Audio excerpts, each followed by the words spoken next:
This is Boots to Boots, a show about real stories, real challenges, and real resilience. Whether you're a veteran, an athlete, or someone navigating a major career shift, the truth is at some point, everyone faces an identity crisis. The moment when the role that defined you changes. And that's not just about service. It's about sports, careers, family, even the moments in life you never saw coming. Because when your boots change, whether they're combat boots, work boots, wrestling boots, or something else entirely, the road ahead can feel like uncharted territory.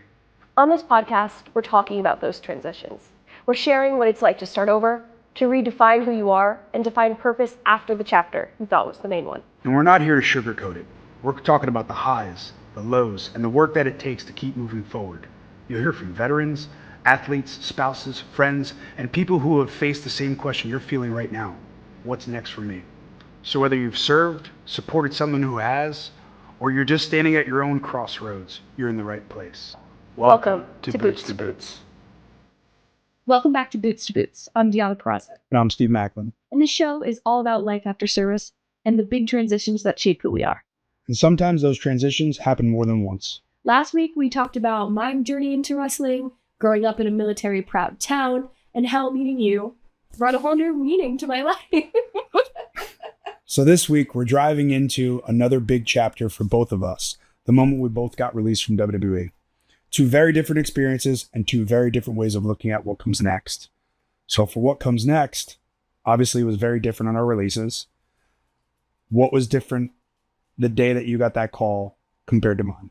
I think for me, I remember sitting in bed with you, and WWE has the TR app, and we all got a notification that was like a video to watch that basically said, that they were going to start releasing people, and it would be from office, management, talent, everyone. No one was off the table.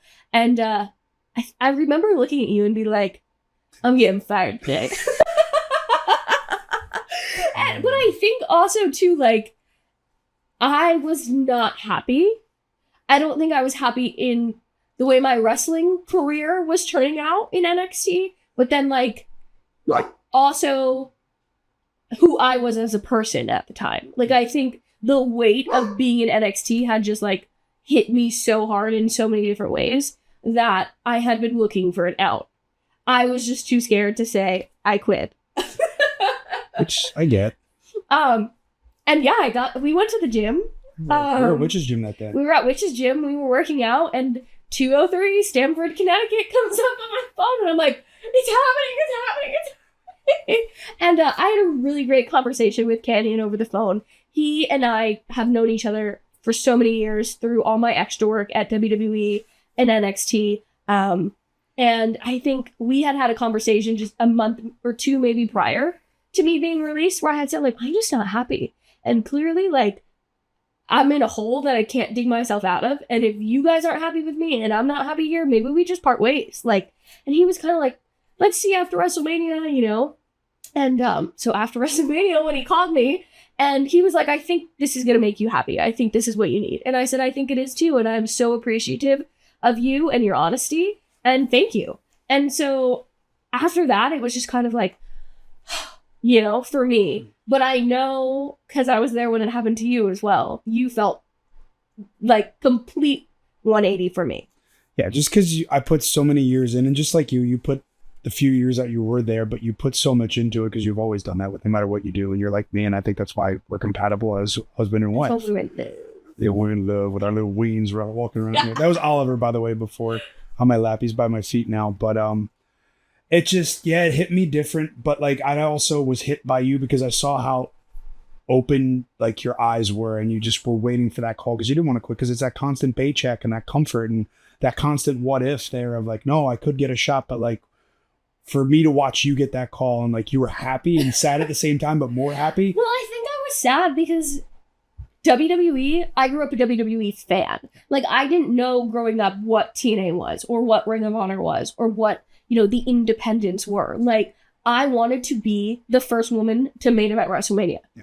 That's all I knew. And so to finally work from like 18 years old, I started at I think I was 23 when I finally got signed. It was like, I worked the last 6 years to get here. and I had been told no, no, no, no, no, and I signed a contract with Ring of Honor, and I did all these things, and now finally they're saying yes, like, everything was worth it, it paid off.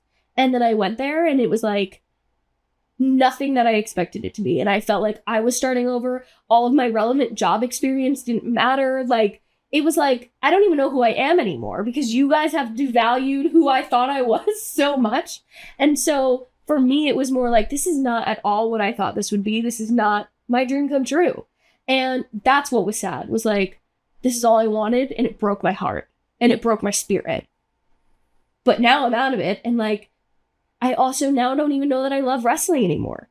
So that was why I was sad. That's when you started going back to school too. Yeah, well, I thought like, well, gosh, if I don't want to be a wrestler anymore, what the fuck am I going to do with my life? You know? And I remember like calling my dad and saying like, Dad, like, I just got released, you know, and it was the middle of COVID. And he was like, well, what are you going to do? And I was like, well, I get paid for the next 30 days. And he was like, but you can't just walk down the street and get a job as a teacher again, Deonna. And that was the moment that I was like, oh my gosh, you're right. Like, and so, yeah, it was like, well, I'm going to go back to school. And I think I got released on April 20th, I think it was 2020. And I think by May 15th, I was back in school. Because I was like, well, what the hell else am I going to do? I'm going to be a normal person. I'm going to get a history degree. And you did? I mean, I did, yeah. But it was like, you know, luckily, we've talked so much about friendships and relationships in the business and how that helps further our career. And Madison Rain is, gosh, one of my best friends, but has known me since I'm 18 years old. And when I had told her all this was happening, she was like, you're not done wrestling. Like, there's no way. Like, I'm not letting, like, she's like I call her my fairy god sister, you know, where she was like, that's not happening. And she was like, Scott D'Amore's going to call you. Pick up the fucking phone. He did. And he did. And so that's what got me back into wrestling. But it was like, yeah, if I'm going to be a normal person and I got to make money not in wrestling, I got to learn something. We'll get into my end of things, but I loved when you did get to TNA and you started there and like you fell back in love with wrestling. Yeah. And I loved it because it was just fun to see from my side of it. And I was just there to support you. And in that process, I was let go. Yeah. So it's really like, it's the different similarities, but I got to see you just fall back in love and then fall into this run of being a multi-TNA women's champion or Impact women's champion at the time. I still say TNA, even though people like to say, oh, it's Impact, but no, TNA. And then becoming a Reigns to Reigns champion, or ROH women's champion, yeah, a tag champion with Chelsea. Like you got to do all these awesome things and go on this great run that I don't think enough people notice or at least talk about. But I think thank you. I always tell you, and I'm like, you have no idea what you were able to do after being let go as a run for a woman and be the top girl during that COVID time period where fans weren't in there. But then when fans did come in, people knew what to like and what not to like. And you were the one thing on the driving force in the women's division in TNA as the knockouts, at least for me to watch. Thank you. I'm not just saying that because I'm your husband, but like, I'm not a big proponent of women's wrestling a lot of times just because it's not my flavor. Yeah. And not that there's anything wrong with it, but it's just like, there's only a few women that I can watch that I get entertained by. And obviously you're one of them because you're my wife. Because you lay it in. Yeah. Well, I think that once I decided, okay, yes, I'm not going to quit wrestling. That's silly. And I got to talk to Scott, and Madison and Josh picked me up from my hotel on the first day at TNA, and Mom and Dad took me to school, and, you know, like, everyone was so welcoming and warm. And I felt like I had just, you know, before we got together, had a horrible breakup. Yeah. Felt like all eyes were on me. Everyone was watching me. Everyone was talking bad about me. Like, I was just so scared to walk into a new environment and not know how people felt about me. And the minute I walked in the doors, none of that mattered. Everyone was like, yeah, I'm so happy that I was there. And I had so many friends that I worked with on the indies that were there that were like, we're going to show you the ropes, and just embraced me immediately. That like any worry I had about not wanting to be a wrestler dissipated immediately. And so I think that was that spark again that was like, oh my gosh, no, like people, I mean, Scott D'Amore is like an angel, you know what I mean? Was just like, I believe in you, and I know you don't believe in you, but he always said like, you're like the abused puppy, you know, and we're going to nurse you back to health. and TNA really did. And I'm so grateful for that run, and so grateful that I was like, no, I'm going to give wrestling a chance. I feel like I'm a Jersey girl and I do a lot of shit out of spite. And that whole run, at least like my whole first knockouts, well, first and second, because it was like very, intertwined, but that whole first and second knockouts world championship reign was like, and I'm going to say, fuck you to the world. You did. No, I did, and I'm so proud of that. And that's what you should do as a world champion, and also as my Jersey girl, my wife. I am fueled by spite, baby. Well, I do everything out of spite, but you don't. So Let's talk about you. Let's talk about me, huh? So yeah, mine's obviously a lot different than yours. Same, still kind of sad and let down by the company that I grew up loving, and that's also part of the growing process of being a professional wrestler. Is you learn the business, and that's what it is at the end of the day, is a business. And when we were called up right before COVID hit, Blake Riker and I were called up. We were sitting at NXT, and then Hunter pulled us up to the side, Triple H, and said, "Hey, so we're going to call you guys up. You guys are going to feud with the Usos, the New Day, the Roman and them." And I'm like, this is awesome. Like, this is everything we wanted, just because we wanted to get – we're in the PC for so long. Yeah. Myself and Blake were just the long-term veterans there, both 6.5 to 7 years there. And it finally was happening, and then COVID hit, and just everything was just a crapshoot. And then we debuted in the Performance Center, and like we had to do an interview afterwards, and like people are like, "How do you feel?" And I look at Corey, and I'm like, God, I have to put on this fake face right now to say how happy I am. But it was just such a letdown, because I expected it to be in front of just thousands of fans on SmackDown or on Raw, and that's all I ever wanted, and it just didn't work out. Yeah. And then obviously everything happened during COVID period where we got taken off of TV because of a tweet. That's a long story that we don't need to talk about. It's been talked about enough. We got taken off of TV, so then we're sitting at home for 8 months. You saw how I was writing. Yeah. Where you and I are going over ideas to pitch week after week, and then Bruce Pritchard telling me I'm annoying because I'm saying a pitch every week. But I'm like, you're paying me really good money to just sit at home, and I want to do my job out. All I've ever wanted to do as a professional wrestler, or just any time, is just work. Yeah. No matter what, I wanted to just work on my craft, perfect my craft, and be a professional wrestler. And that just wasn't happening. And then when we finally got brought in, we were told we were going to be the Knights of the Lone Wolf for Corbin. That lasted maybe for 3-4 weeks. COVID, I got COVID, got taken off of TV. A few other people got COVID at the same time. And then I got the call when I was helping out the big guys in the ring, Omos, Babatunde. Yeah, you were at the PC that day. At the PC. What a rib, too.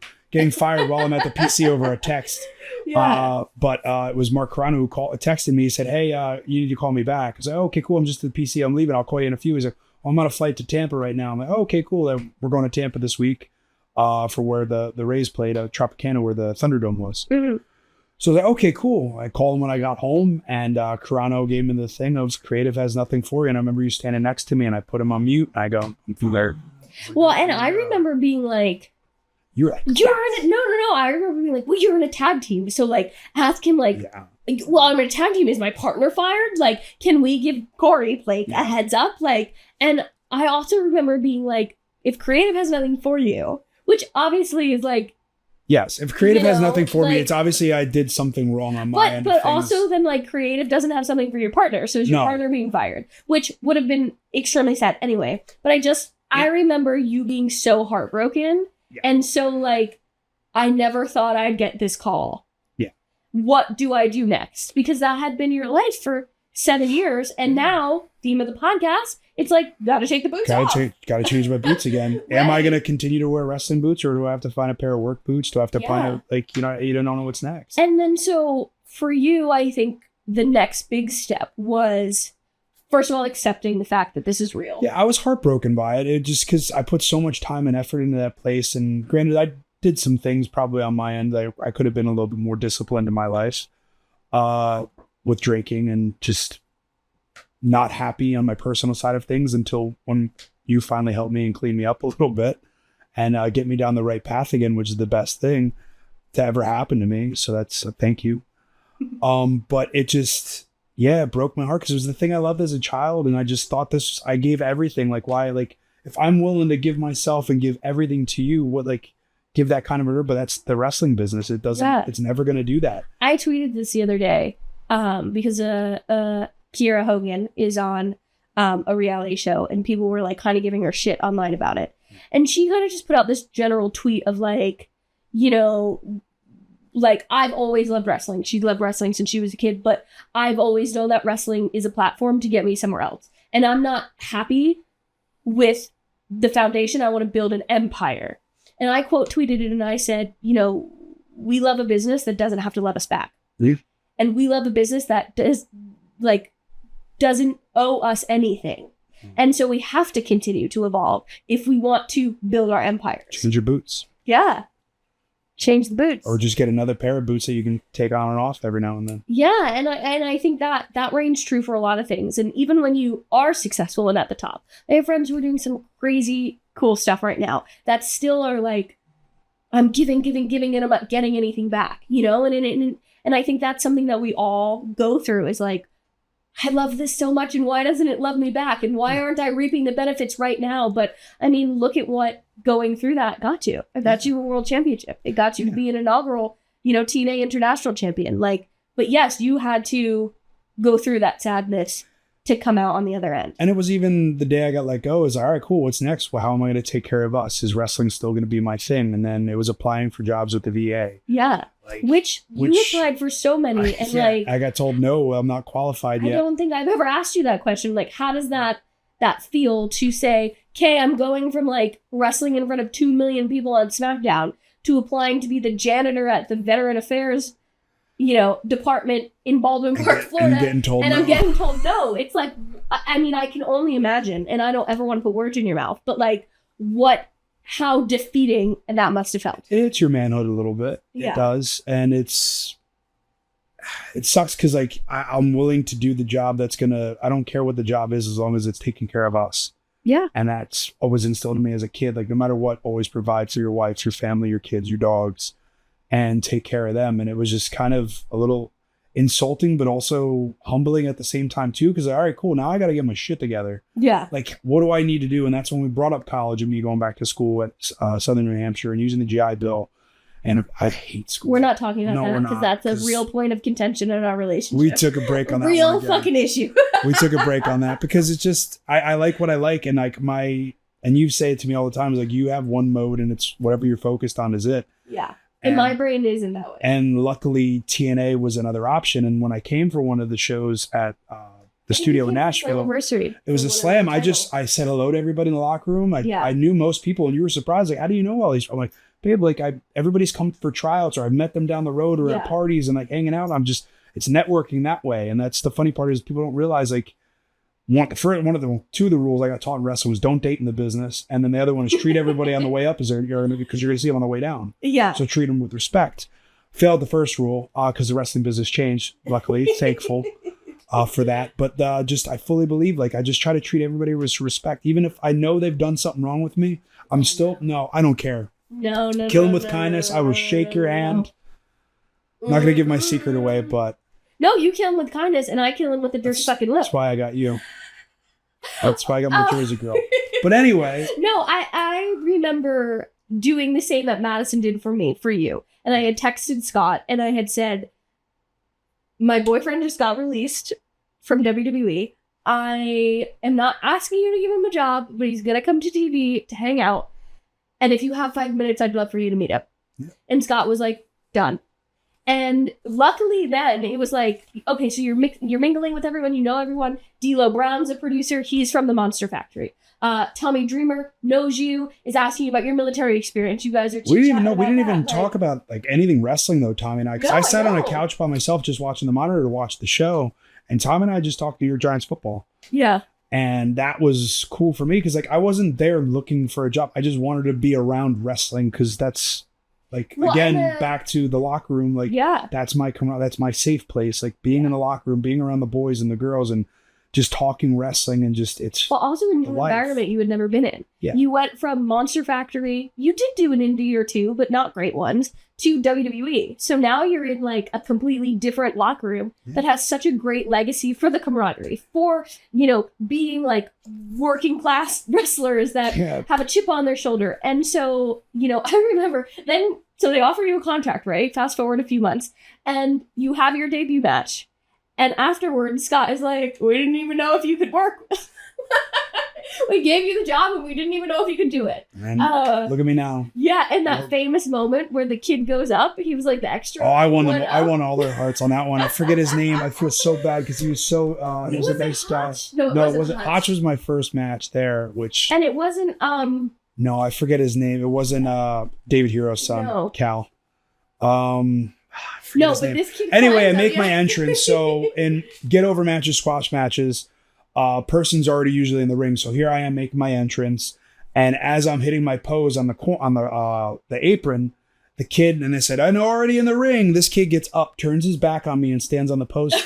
I just saw red, and the Terry Taylor in me, the old school in me, just went. I went through the ropes, grabbed him, and pulled him right down. Luckily, he just sold on the ground. And I was giving him a little bit beforehand too. And then I was like, well, there goes your shine. Yeah. And then just started beating on him. And I felt so bad. But as soon as we came back. No, that kid will never do that again. I won the entire office in the back over after that one. Bravo, Matt, Josh in the truck. And Scott loved every bit of it. But I went and talked to him afterwards. Like, hey, man, I was like, I am so sorry I had to do that. But you don't ever do that to an opponent. You don't turn your back, especially in this situation of a match where I'm here to get over and you're here to just pretty much just do the business and do the job for me to make me look good because we're trying to introduce me to a new audience. Yeah. I was like, I've been in your position so many damn times for years in NXT. I was like, I get it. You want to have a moment for yourself, but it's not about you in this moment. Which is also so interesting because I always felt that way. Like I was like the epitome of enhancement talent prior to being a champion at TNA. And so whenever I got those like squash matches with the enhancement talent matches, I was always like, how can we make you shine? Because I know how that feels. Yeah. You know, and when you have to be selfish, it's really hard because you're like, I've been on both ends of that spectrum where I don't want to be disrespectful to you, but I also have a job to do. And they're like, well, I don't want to not do the job I know I have to do, but I also need to make the most because I want a job. Yeah. Like, but that was also the fun part too, though, getting there and then having those opportunities to get those get-overs and then start cutting promos the way I want to speak. Yeah. And like Scott was there and Jimmy Jacobs and Robert Evans was there like to kind of get me to where I wanted and find my voice again. And I was having fun. They loved my vignettes that I got to create myself. And then you got to do your own vignettes for when you debuted and you got to show those. Like, so we got to finally kind of do us. Yeah. And I was told no so many times and I was going through my notes in my phone or my notebook that I had for ideas and taking from the Punisher character and Captain America. And like, I know I say this all the time, but like, that's where I draw my motivation from in a way as a character. And I want to just like, how can I take from this? No. And we've talked about that, you know, prior on Boots to Boots. It's like, you're bringing Steve Kubrick, you know, real life into Steve Macklin. So all of those elements we've talked about of the resilience of being a Marine and some of the things you've experienced or seen and had to go through, like you're bringing that intensity every time you step in the ring, and you've never gotten to embrace that before. And so now we're seeing a whole new side of you. Yeah. And that's the funny thing. Everybody's like, oh, you reinvented it. I was like, no, I didn't reinvent myself, and you didn't reinvent yourself either. It's just like, no, this is the version I've been wanting to show people. It's just now I have the platform finally to do it. It just wasn't working out somewhere else. Yeah. It's just that here we are having this opportunity. And luckily for TNA, it's been working out. And that's okay. And I got to AEW now. So it's just, it's, you put on another pair of boots going to AEW. Yeah. Well, and I think that, yes, you come to a point where it's like, my circumstances have to change. And I have to take these off and I have to figure out something else. I loved my time at TNA. But it got to a point of like, well, what else do I have to do here? And now I have to take this success and see if I can replicate it somewhere else. You know? And I think that that's so much of what we've been talking about and so much of what we want to continue to talk about is coming to that crossroads and saying, how can I continue on, whether I'm heartbroken, whether I'm sad, whether I'm happy, whether this is a position I want to be in or not, and keep trucking. Yeah. And it's really fucking hard to do, but it's something that every single human on this earth has to do. And why do we not talk about it? Why are we not open with the fact that we all struggle with this identity crisis and those types of themes? And you go from, like, back to our release, like, you go from that constant paycheck week after week, and I was getting paid really good money, life-changing money, and it's just like, and then it's gone. Yeah. Now it's on you to hustle, go out on the independents, and luckily I had you with me, because I didn't get that full experience. I just started branching out of the Monster Factory, get into Delaware and Pennsylvania, but I never got to go hustle on the indies. And you guided me in the right position, and that's one thing I'm so thankful for, is like, we had each other no matter what. Yeah. And I guess that's us, obviously, death to us part. But that was before that. I know. Like, hey, I knew I was marrying you. I knew we were getting No, I know married. you did, but yes, and you know, so much of our relationship has constantly been about balancing each other out and saying, you know, you need support here in this moment, so I can be that strength for you, and vice versa, and being able to identify those moments and when do we have to push a little bit more, because sometimes you don't want to talk, sometimes I don't want to talk, and instead of letting us shut each other out, it's like, no, you're gonna talk to me. You know? Usually it's just like, hey, you need to go eat something, or you're hangry, or it's vice versa. But that having that support system, I feel like, has changed everything for you. Coming from, you know, what we talked about episode 1 of leaving the military with that first year was like having someone say, why don't you try this? And then that person is there when you get the job. And now I'm here to say, no, you're not going to quit. You're going to keep doing this. And I'm going to give you all the tools that I've learned over my last 10 years to get you to where you want to be. Like, and it's the same for you too with Madison telling you, well, obviously I wasn't going to let you quit wrestling as well because you're too damn good. But like, it's Madison saying, no, you're not done with wrestling. I'm going to take care of this. And she's the one that got you the opportunity to get foot in the door at TNA. We all need to find those people to go through these struggles with. It's that camaraderie from the military that I compare all the time to wrestling. Look at the friendships we made in TNA. We made Josh and Jen with Jet. We have Jet's 8x10 sitting in front of us on the wall. Like, you meet these people, all these things happen for a reason. And that's one thing I always try to tell you. I'm like, this is happening for a reason. We don't know yet. We're going to figure it out. Everything will be fine. Yeah. And we have. We just find different boots or different slippers and we just find our way to go. Can't give the toes for free, baby. No, you can't hike them. Ew. No one wants to see your feet. Honey doesn't want to see my feet. Well, speaking of friends we've met along the way, next week, I think it's time we have our first guest. Really? Yes. Who is it? Is it a military spouse? A professional wrestler? You're going to need to like, subscribe, comment, share to find out. Okay. Thanks for listening to Boots to Boots. We'll be talking to you.